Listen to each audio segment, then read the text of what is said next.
shifts in residential care facilities. I don't do that anymore, and honestly, I'm glad. But for years it was my life. One of the most unsettling places I ever worked was a sole-charge dementia facility. 15 D3 residents. Just me, alone, watching over them throughout the night. It was around 3 a.m., the time when things always seem to go sideways. I just finished doing my rounds, checking that everyone was still breathing, tucked in, and generally safe. That's when the doorbell rang. Now, this is a secure facility. No one gets in or out without a code, and it's the middle of the night. My skin crawled instantly. Goosebumps shot up my arms.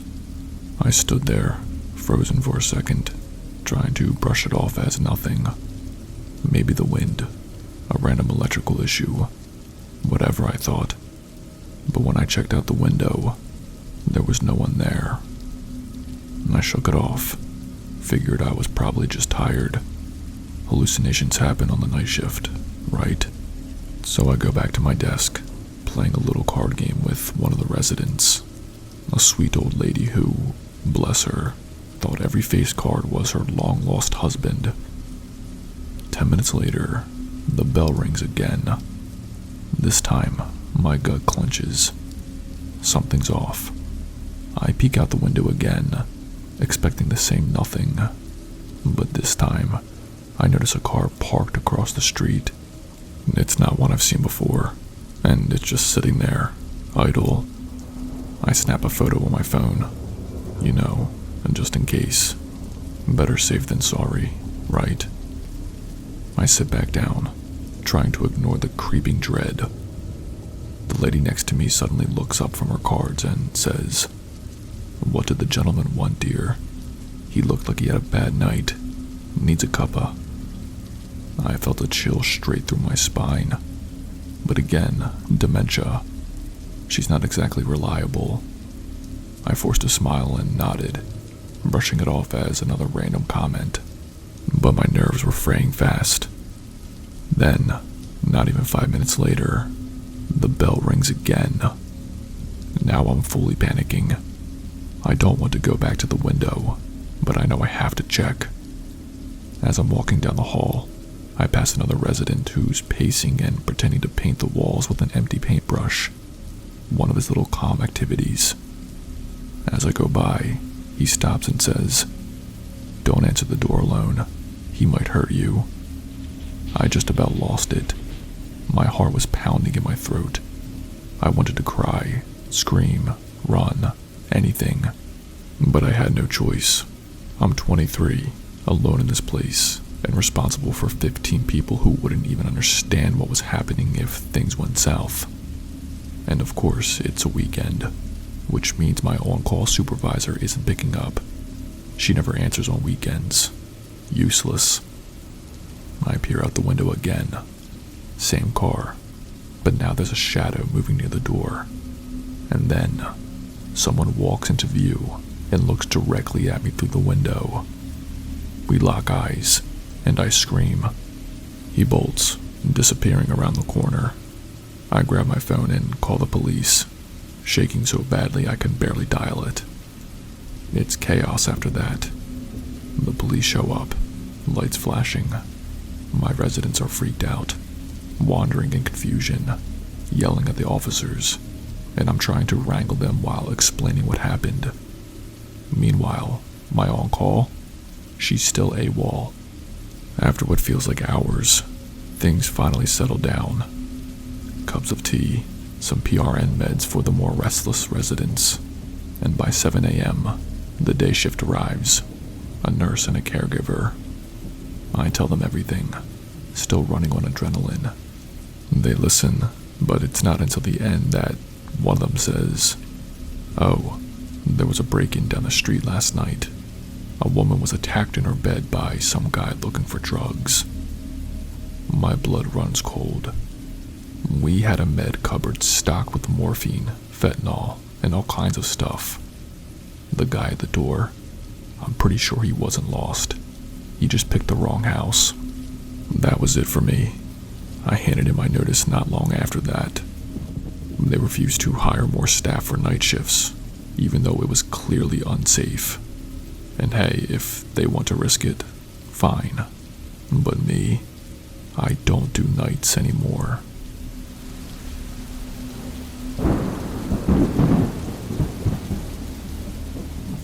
I used to work as a male nurse on the night shift, mostly alone.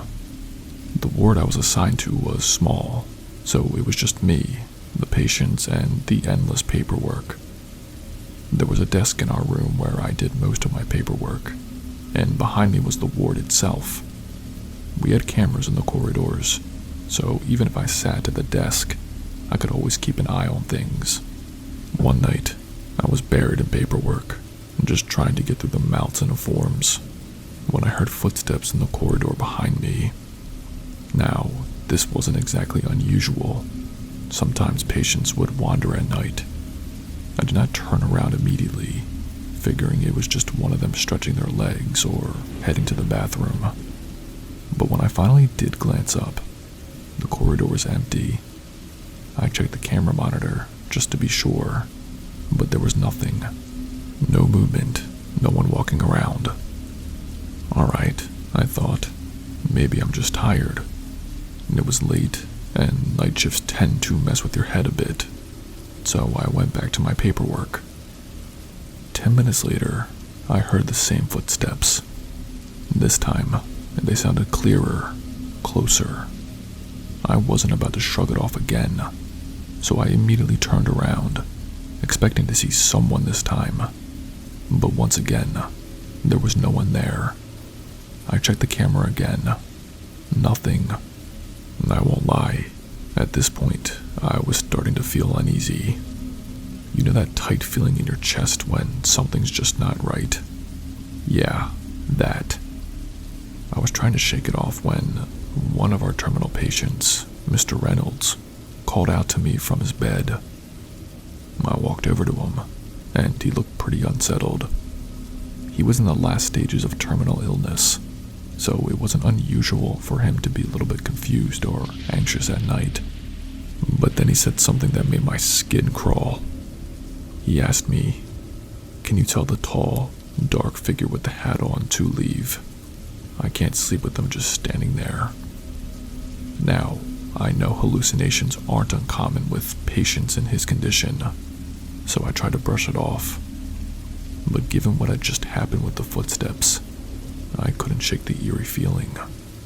I told him, "Sure, Mr. Reynolds, I'll ask him to leave."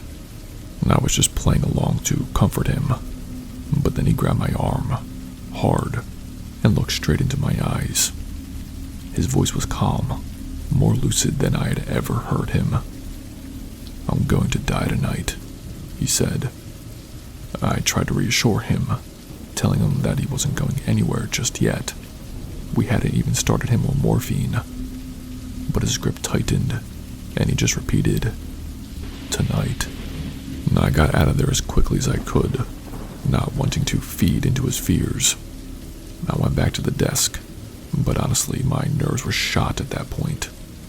The footsteps, the camera showing nothing, the hallucination, everything felt off. But I still had work to do, so I sat back down and tried to focus. Sure enough, Mr. Reynolds passed away that night. No signs, no medical reason why it should have happened when it did, but it happened. I've seen death enough times in this job that I usually don't get spooked. But that night, yeah, that one stuck with me. I've had a lot of strange things happen during night shifts, but this one always comes to mind first. Maybe it's just a coincidence, or maybe the mind does weird things when it's close to the end. Either way, I make it a point now to check the camera a little more often. You know, just in case those tall figures decide to show up again.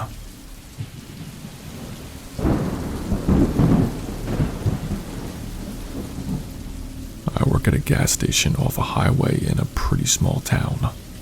It's the kind of place that stays open 24/7, but you're lucky if more than 5 cars stop between 10 p.m. and 6 a.m. I usually work night shifts because I can do my homework between serving the occasional trucker or local grabbing a coffee.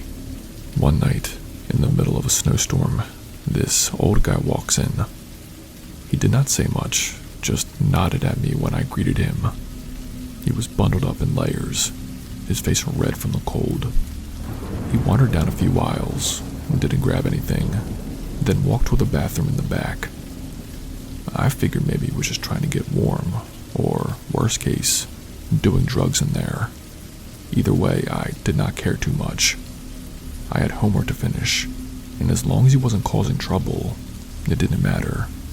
About 30 minutes later, I glanced at the clock and realized the guy still hadn't come out. I started to get a little concerned. We're supposed to check on people if they're in there too long. So I knocked on the door and called out, "Hey man, you alright?" No answer.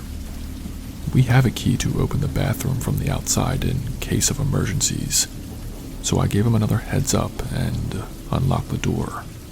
The guy was slumped over on the toilet, completely still. I checked his pulse, but it was too late. He was dead. Turned out he'd been suffering from hypothermia and tried to use the bathroom to warm up. The storm must have been too much for him. I felt bad, but there wasn't much I could have done. The cops came, the body was removed, and I spent a couple of hours filling out paperwork. The weird part, though, happened the next night. Around the same time, another old guy came in. And here's the thing. He looked weirdly similar to the guy who died the night before. Same scruffy beard, same general build, and no joke, wearing almost the exact same outfit. Same faded green jacket, same brown pants. It made me do a double take, but I reminded myself, old dudes tend to dress alike, especially around here. He actually grabbed some snacks, a couple of candy bars, and a soda, then came up to the counter. He needed to pay for gas too, so I rang him up. As I was finishing, he asked, "Hey, can I leave this here for a second? I gotta use the bathroom." I nodded, and he went to the back. Again, time passed, and I got wrapped up in my homework. Another 30 minutes went by, and I realized he still hadn't come out. I started feeling that same weird sensation of concern, so I went to check on him. When I opened the bathroom door, no one was there. I went back to the counter. His snacks were gone. I stepped outside to check the pumps, and my car was the only one in the lot. And I stood there, staring at the snow, wondering if I had finally lost my mind, or if this place was playing tricks on me. But honestly, the only thing I could think to do was lock the bathroom door and hope the next old guy that walked in did not need to use it. I'm not risking a third one.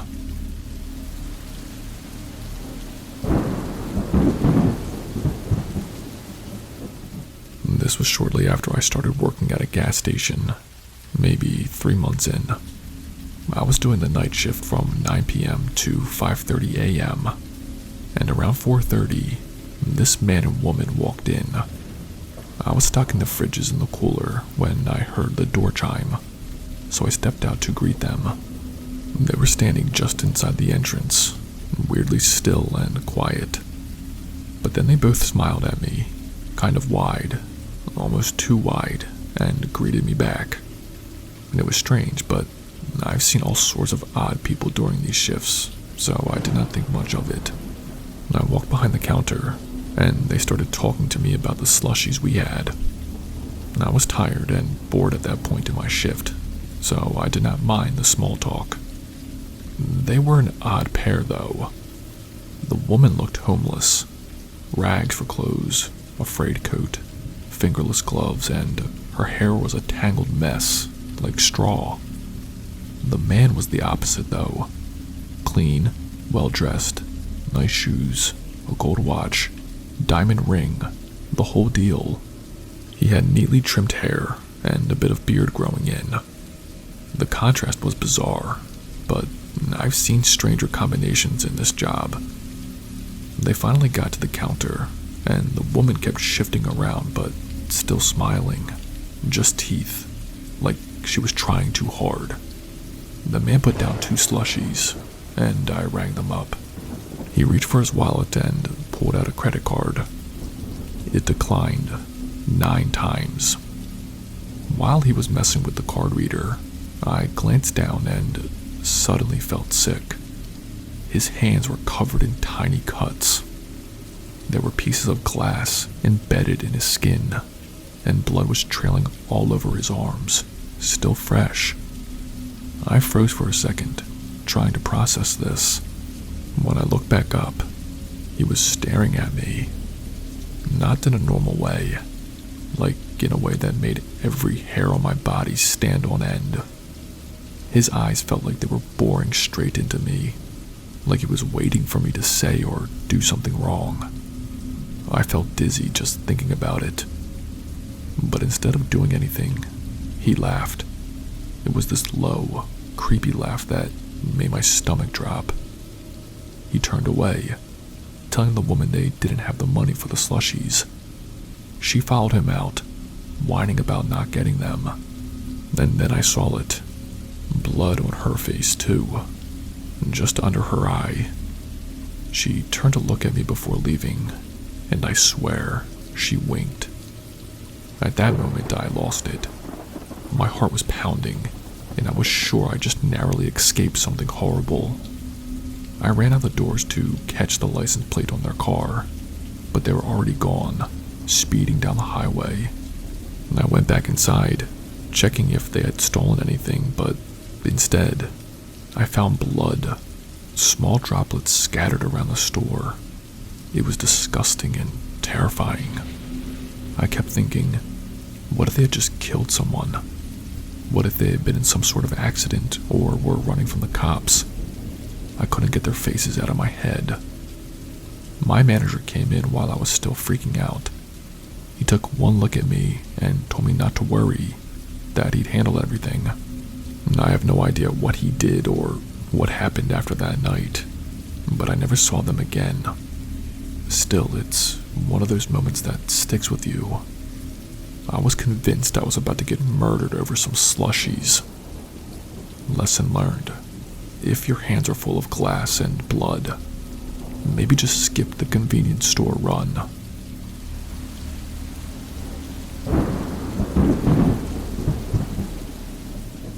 For 2 years, I worked the overnight shift stocking shelves at an Office Depot. Just me and one other guy, locked in the store all night with the alarm set. The only way out was through the emergency exit, which was a huge hassle, so we avoided it. The job itself wasn't bad, but the weird stuff started happening pretty early on. The first time it happened, we were in the back office making signs for an upcoming sale. And it was around midnight when we both heard footsteps coming down the hallway. I remember how we both froze, just staring at each other, waiting to see what would happen. The footsteps got closer and closer, all the way to the door at the office, and then they just stopped. Neither of us wanted to open the door, but when we finally did, there was no one there. This wasn't a one-time thing either. We heard those footsteps at least a dozen times over the next few months. Then, one night around 2 a.m., the store phone rang. Now, who the hell calls Office Depot at 2 in the morning, right? My coworker picked up, said hello, listened for a second, and hung up. Not a minute later, the phone rang again. He picked up, said nothing this time, and hung up. The phone kept ringing over and over.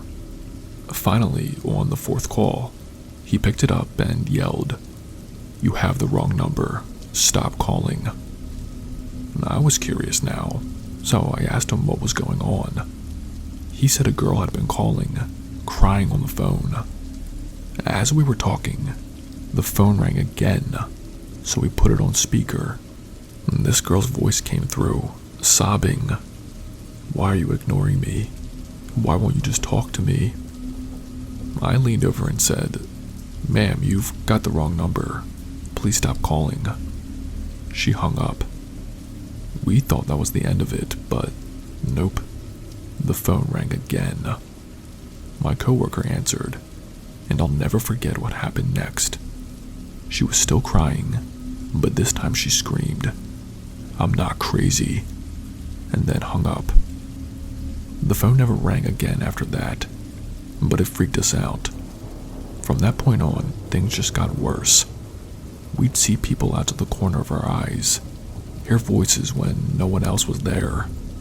Once I was stocking printer paper when I heard someone whisper my name. I turned around and the aisle was empty. The last straw came when I went on my honeymoon, and they brought in a guy from another store to cover my shift. He lasted 3 days before he quit. When I got back, I ran into him and asked what happened. He told me, "Man, I couldn't handle it anymore. I kept seeing things, hearing voices. I don't know how you did it for 2 years. And every person that worked night shifts there saw or heard something, and no one ever lasted long." The day I finally quit, I left the store, turned around and said, "Good luck to whoever's next." I have no idea if that store is still haunted, but I sure as hell don't miss finding out. Hey, what's up guys? It's Spooky. If you've made it this far, congratulations, you survived. If you did not know, I have an Instagram. Follow me on there so we can connect. I also have a Patreon. On there you'll have direct access to me and can see the upcoming videos, polls, and soon-to-be exclusive stories only shared on there. If that's something that interests you, please consider joining. That's all I have for you guys tonight. Stay spooky and I'll see you in the next video.